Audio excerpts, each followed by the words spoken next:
A Democratic primary involving a Minnesota House seat also garnered attention and ended in a very close vote. Huldah Hiltsley edged Wynfred Russell by a mere 50 votes in the Democratic primary for House District 38A. That district includes Brooklyn Park and Osseo. Hiltsley will go on to face Republican Brad Olson in the general election. Olson easily won his primary race. As Kevin Miller reports, the House 38A race is a contest that could make history.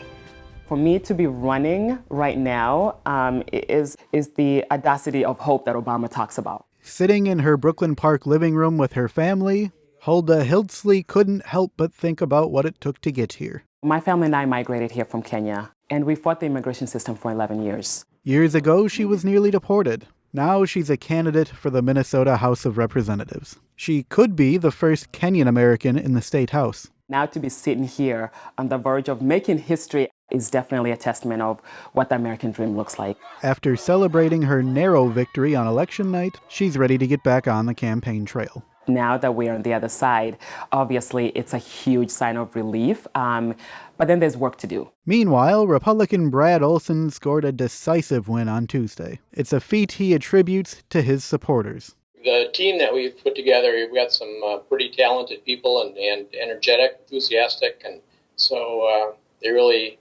rose to the occasion and got the word out. He's a software developer and a 29-year Brooklyn Park resident. He's concerned about the direction the country is headed. The violent crimes, just the increase in taxation and those types of things that government is having too much of a control over our lives. For a Republican to take the DFL stronghold would be a historic shift. Olson says he wants to drive more local Republicans to the polls.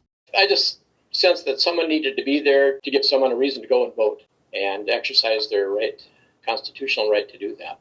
In Brooklyn Park, Kevin Miller, CCX News. Find more local news stories at ccxmedia.org and follow us on social media.